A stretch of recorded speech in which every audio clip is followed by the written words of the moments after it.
لیکن تیرے سامنے جو روز دسترخوان سجاتا ہے وہ تیری اپنی بیوی ہے، اور تیرے روز کپڑے دھو کے جو تیرے سامنے رکھتی ہے وہ تیری اپنی بیوی ہے، اور بچے تیرے ہیں، اور ساری ساری رات بیدار رہ کے جو ان کی پرورش کرتی ہے وہ تیری بیوی ہے۔ تو کس طرح کر کے، ہمارا یہ مزاج ہے، قریب والوں کے ساتھ ہمارا رویہ خشکی کا، قریب والوں کے ساتھ ہمارا رویہ سختی کا، اور جو دور سے چل کے آئے کبھی کبھی ملے اس کے لیے ہمارے بازو بڑے۔ ایک بڑی لطیف بات مجھے یاد آ گئی، حضرت خواجہ شمس العارفین سیالوی رحمت اللہ تعالی علیہ شاگردوں کو پڑھا رہے تھے، مریدوں کو پڑھانے، جو بزرگ ہوتے تھے وہ پڑھایا کرتے تھے مریدوں کو۔ اب تو اللہ خیر کرے، بانج علموں جو کرے فقیری، وہ کافر مرے دیوانہ ہوں۔ اب سارے علم لدنی والے ہیں، اللہ جانے کہاں سے پڑھ کے آئے ہیں اور کہاں پڑھا رہے ہیں، اللہ ہی بہتر جانتا ہے۔ تو حضرت شمس العارفین پڑھا رہے تھے، مرید بیٹھے تھے، اور دیکھیں اس درویش کا عروج دیکھیں کہ ان پڑھنے والوں میں ایک مرید پیر سید مہر علی شاہ صاحب بھی بیٹھے تھے، حضرت عارف گولڑوی رحمت اللہ تعالی علیہ۔ کتھے مہر علی تے کتھے تیری ثنا، مشتاق اکھیں کتھے جاڑی۔ حضرت سیدنا پیر مہر علی شاہ صاحب بھی پڑھ رہے ہیں، ایک بڑے نورانی چہرے والے بزرگ آ گئے، حسن، خوبصورتی، لبوں پہ معصومیت، بڑا پیار۔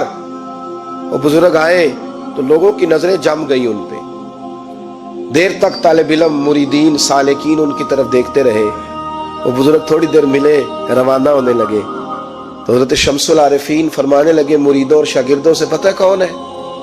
حضور نہیں، فرمانے لگے خضر علیہ السلام ہے، اور اگر کسی نے ملنا ہو تو گلی میں ہوں گے، مل لو۔ سارے اٹھ کے چلے گئے، پیر مہر علی شاہ صاحب بیٹھے رہے۔ تو آپ نے فرمایا تم نے نہیں ملنا؟ کہنے لگے نہیں حضور میں یہی ٹھیک ہوں۔ کب مل لو؟ آئے ہیں باہر۔ کہنے لگے حضور اس سے نہ ملوں جس سے خضر بھی ملنے آتا ہے، اس سے نہ ملوں جس سے خضر بھی ملنے آتا ہے۔ ایک در پھڑیے محکم پھڑیے، ایک دے ہو کے مریے، اس سے نہ ملوں جسے خضر بھی ملنے آتا ہے۔ اب پھر کہنے لگے سونیا میرا خضر تو ہی ہے۔ وہ بات ختم ہو گئی۔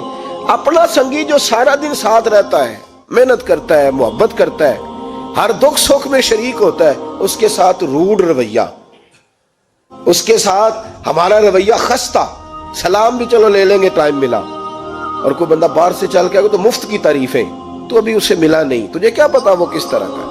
یہ بیچارہ جو تیرا بزنس پارٹنر ہے، جو تیرے دفتر میں تیرا کلیگ ہے، جو تیرا پیر بھائی ہے، جو مسجد میں تیرے ساتھ نماز پڑھتا ہے، اس کے ساتھ رویہ صحیح کر۔ یہ تیرا ہمیشہ کا دوست ہے، اس نے ہمیشہ تیرے ساتھ رہنا۔ اس کے ساتھ اپنے تعلقات کے اندر وسعت پیدا کر، اس کا بھلا کرنے کی کوشش کر، اس کو نفع دینے کی کوشش کر۔ میرے رسول پاک علیہ السلام نے جو اخلاق حسنہ اپنی امت میں بانٹے، تو خواجہ حسن بصری رحمت اللہ علیہ فرمایا کرتے تھے، آپ فرمایا کرتے تھے میں نے ایسے بھی لوگ دیکھے، ایسے لوگ بھی میں نے دیکھے ہیں کہ جن کا دوست انتقال کر گیا تو 40 سال تک اپنے دوستوں کے بچوں کو خرچہ بھی دیتے رہے۔